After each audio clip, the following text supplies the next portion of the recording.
filmed on location at our beautiful Old Westbury 604-acre campus. We offer a variety of majors to choose from and a wonderful opportunity to discover the leader in you.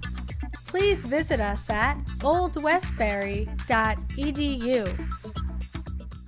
Good evening, ladies and gentlemen. Welcome to another program in our series, Living on Long Island. Today we will focus on public education on Long Island and its current situation.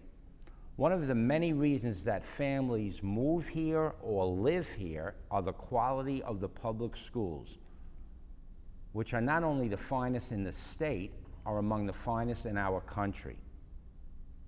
Parents will spend a great deal of their tax money in school taxes in order to enroll their children in these schools. However, there are some people in educational leadership, the media, and government who do not share this euphoria. So what is the current state of education on Long Island? In order for the people of Long Island to understand more fully what the situation is today, I am privileged to have two guests who have devoted many years to the children in Long Island. On my right is Dr. Feeney, principal of the Wheatley School for 6 years, and that's in the East Williston School District, correct? Correct. Welcome. Thank you. And on my extreme right, not politically, but whatever, Executive Director of the New York State Federation of School Administrators, Mr. Peter McNally. Peter, welcome. Thank you, John. Okay. Why are Long Island schools so special? The schools are special because there's, by and large, tremendous support within the community for schools. Local communities have made commitments to provide a high-quality education. Long Island schools have been fortunate enough to attract some wonderful educators who provide the type of services, the education, the quality instruction that enables our students, with all of their support as well, to succeed. Now, Peter, you're involved in the state also. Mm-hmm. Isn't Long Island schools among the finest in the state? I mean, what is the reason why people spend so much money and are devoted to these schools? Why is it so special here? Well, Joe, as Sean said, many of the variables that make for a successful school are in place in Long Island. You have the financial resources. There's been a strong financial commitment to the school systems over many, many years.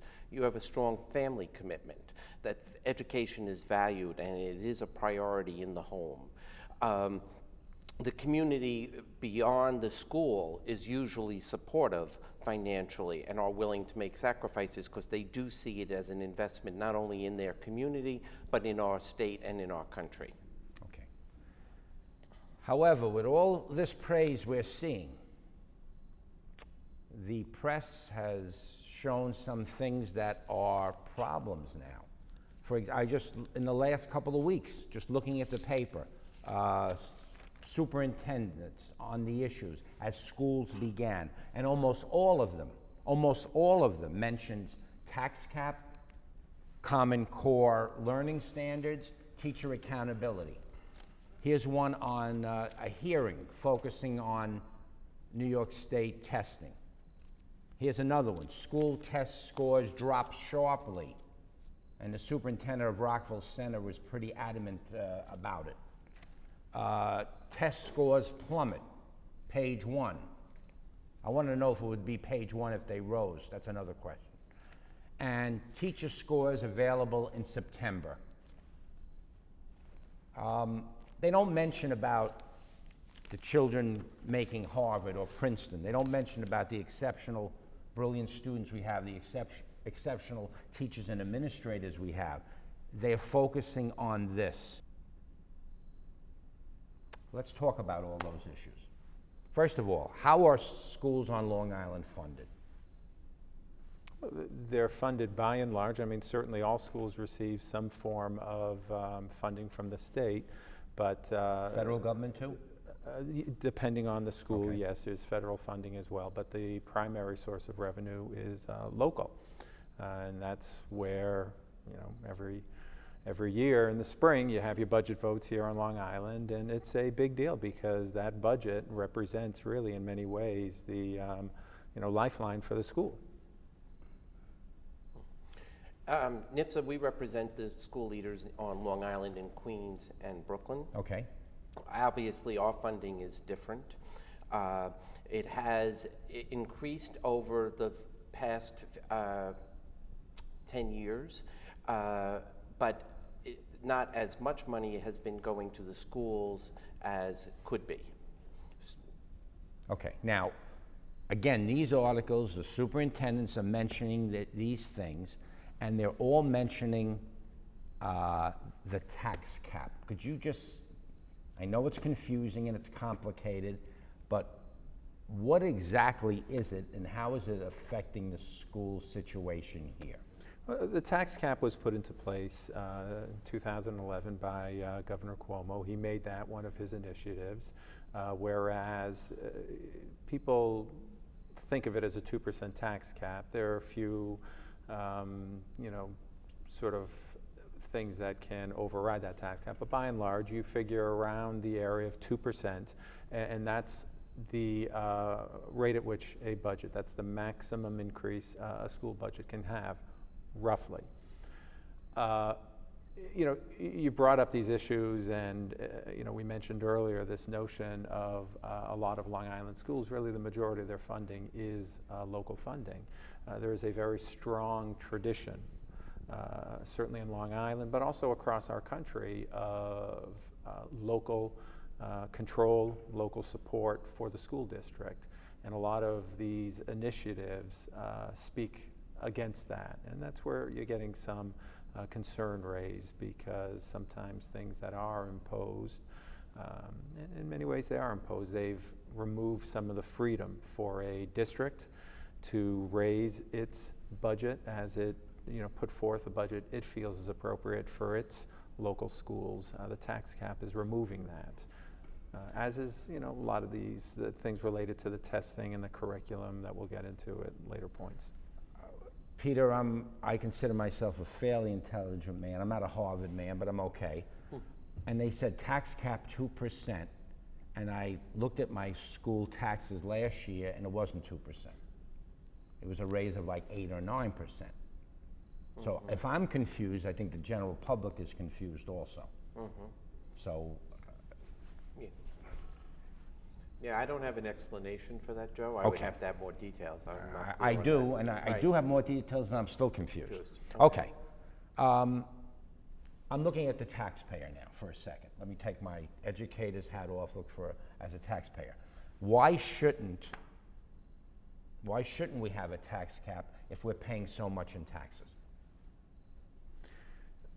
The tax cap removes that local control. I think the rationale behind it was this sense that, and certainly the way the governor communicated it, was a sense that these local school boards, they're out of control and they need some sort of oversight and some almost outside force to make sure that they were staying fiscally responsible. And he pointed to made it very clear in the build-up to the tax cap, highlighted some superintendents' salaries and compared them to his, very meager governor's salary, and said this is wrong, this is outrageous, and created, I think, a appropriate environment for him to then introduce the tax cap. Has the tax cap hurt your district specifically? The tax cap is impacting every district without a doubt, and it's really different here in Long Island than upstate, and we have different conversations here in Long Island.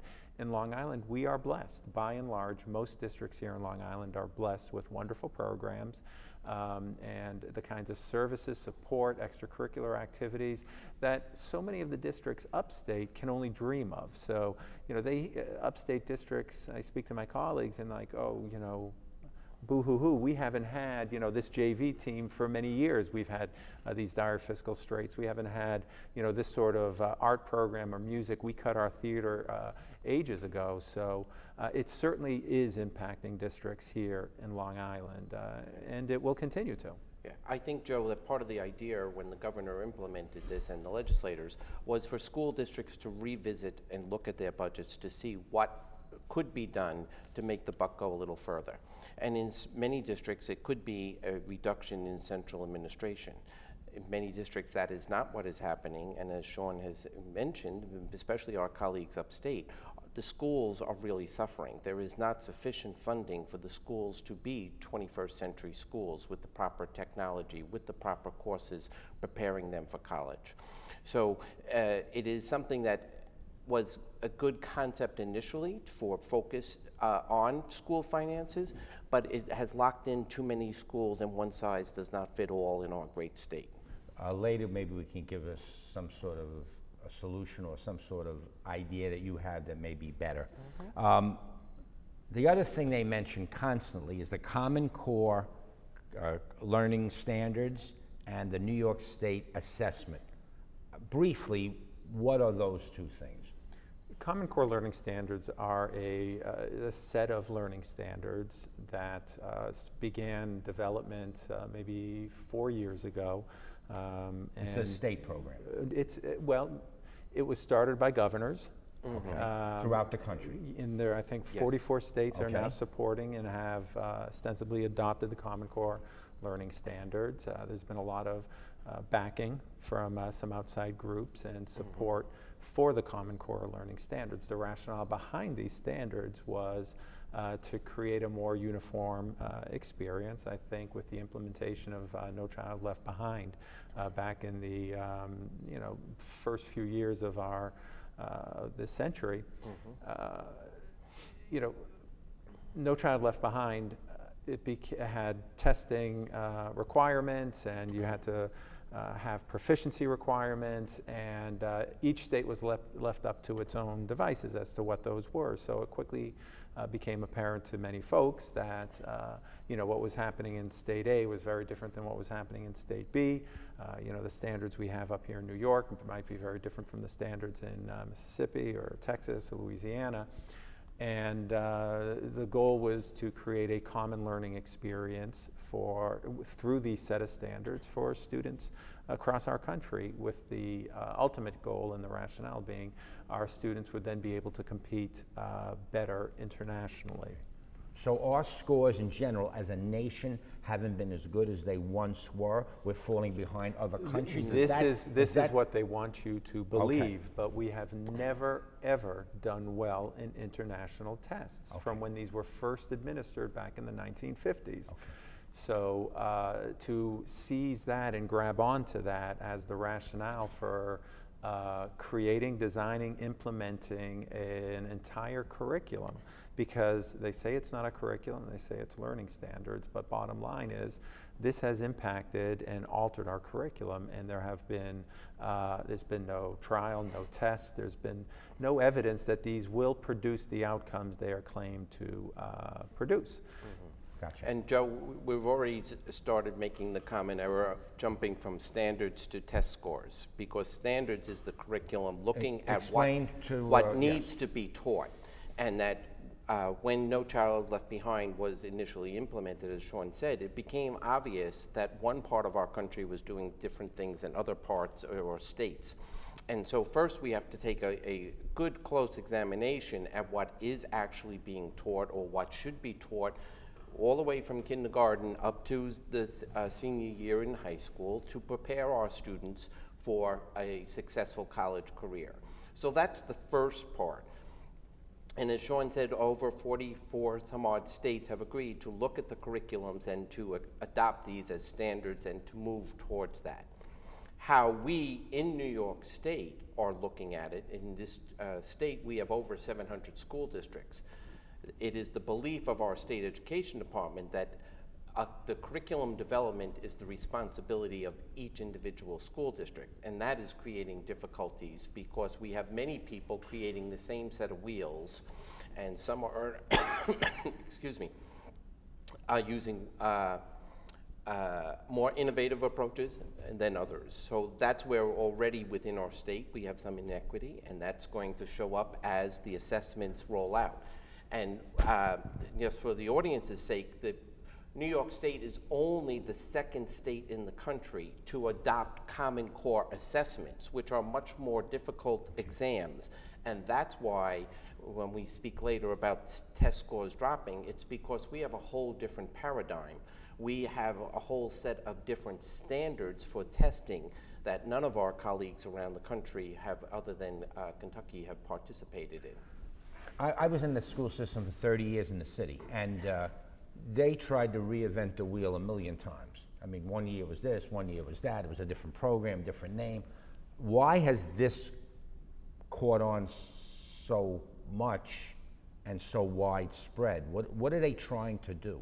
Well, I think by and large, those who are supporting it, there's been this drumbeat of our schools are failing and we're not preparing our kids internationally, and look at these test scores, look at those test scores.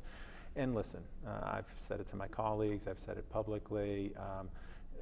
As with any organization, school systems, even those that are outwardly the best, have problems. Any organization does, and we need to be able to be honest in addressing and improving on those issues. So the thing about the Common Core learning standards that's a little different. Curricula in general is a living, breathing document. So every year there are adjustments made to the curriculum, that which you are delivering to students, the material you're instructing. Now, the supporters will say these are learning standards, these are not curriculum, and there are some distinctions between the two, but bottom line, it is so different from what's been in the past, and here in New York we've so tightly aligned our assessments now to these standards that effectively this is driving the curriculum. So when you have such a dramatic change, it creates a lot of uneasiness because teachers aren't aware and they're not fully trained in the curriculum. They're not fully aware of what the assessments will look like. So our state education officials, way back in 2011, jokingly talked about building the plane in the air as it's flying, and that's what they were doing. And for those of us who are working with children and view them as precious cargo, the thought of putting these kids in a plane as it's being built is just outrageous. So you're not, neither of you gentlemen are opposed to testing or opposed to more stringent requirements in general. It's just the way it's done, the way the intensity of it, the quickness of it, a combination of things. As both a teacher and as administrator, I have given tests, analyzed tests, shared test scores with my colleagues as a teacher, assessed teachers based on test scores, use those as part of the evaluation. As part? Of course. Yes. But not in a punitive way, because what's happening now is these test scores are being given as a number out of any sort of context, and the sense that you can deliver and talk about student performance out of context is inappropriate. The curriculum right now in the state, I'm just going to, something that Peter said in terms of curriculum being a local decision, which it is. Now that said, the state has delivered some impressive curriculum material posted to their Engage New York website. That said, none of this came before the start of last year. Okay. So all these curriculum modules didn't even start appearing until September of 2012. The bulk of them appeared in the winter of 2013, just a few months before kids were being assessed on that curriculum. Okay. Mm-hmm. And Joe, I'd just like to go back to your question before about what is different about what is happening now than what had happened when you were an administrator. Sean and I have been speaking about a couple of different things. What is so unique to our colleagues in the field right now is so much is coming at one time. It is not only a new Common Core standards. It's new Common Core assessments. It's new pedagogy, Charlotte Danielson and the framework for teaching. It is also the new school leader or principal and teacher effectiveness, the fact that teachers are going to be rated on the high stakes testing.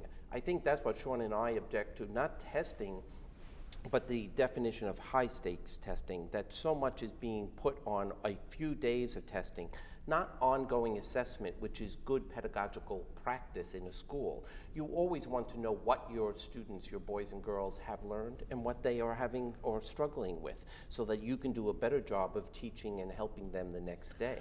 Keep in mind, everything that has happened, these test scores plummeting, so on and so forth, state education has made the decision, those folks up in Albany, they made the decision as to giving those assessments this year. As Peter mentioned, we're only the second state that has given them. Other states who are tied into the Common Core Learning Standards and raced to the top and got the waiver, they're rolling it out. So teachers have time to get familiar with the curriculum, and the stakes aren't quite as high.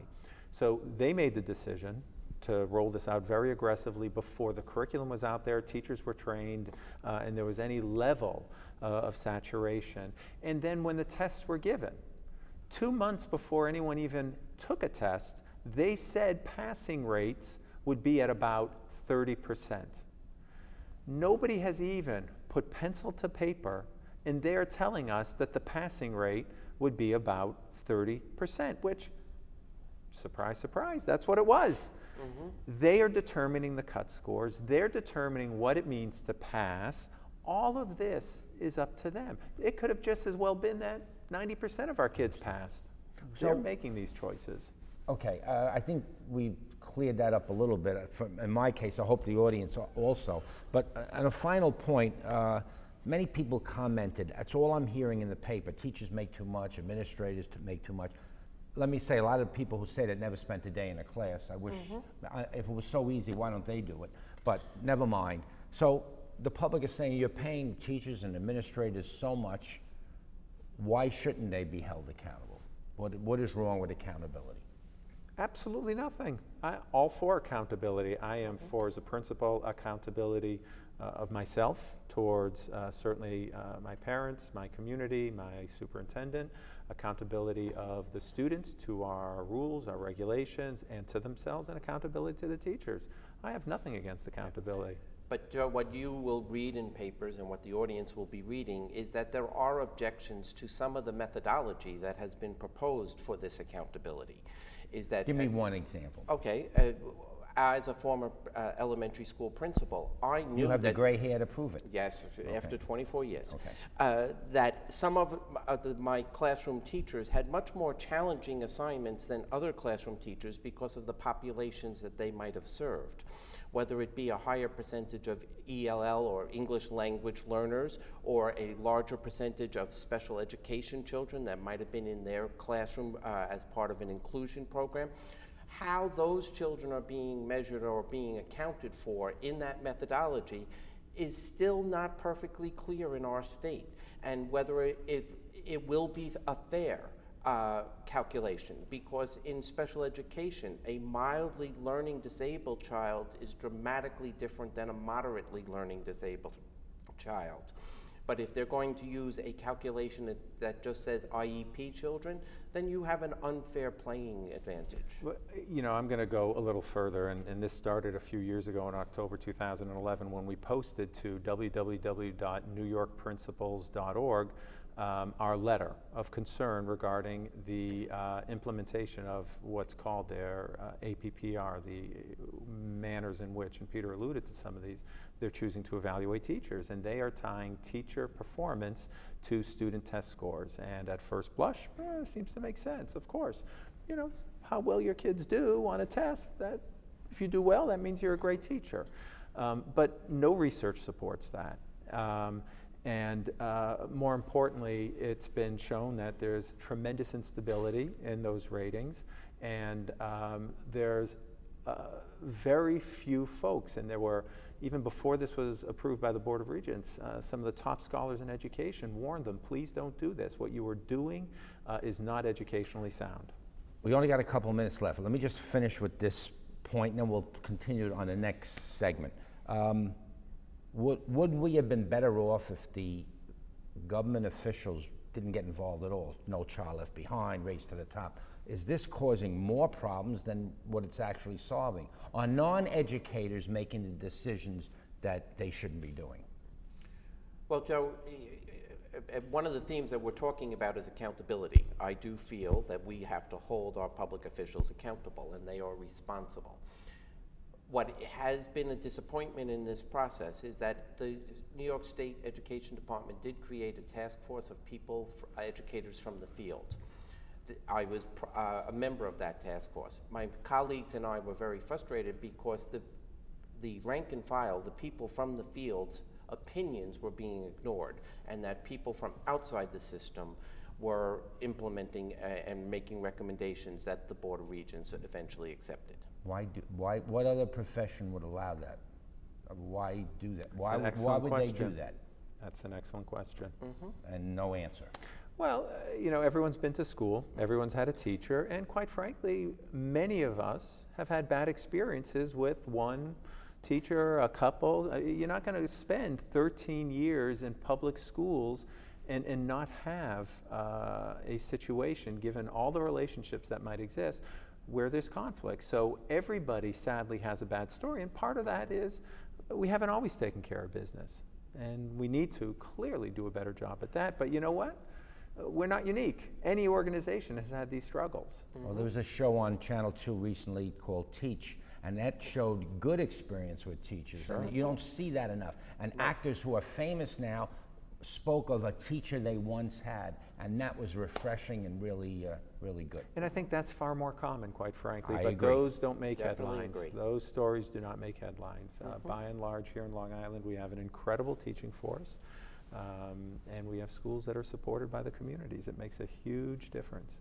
So, in conclusion, there are some difficulties with the current educational system right now.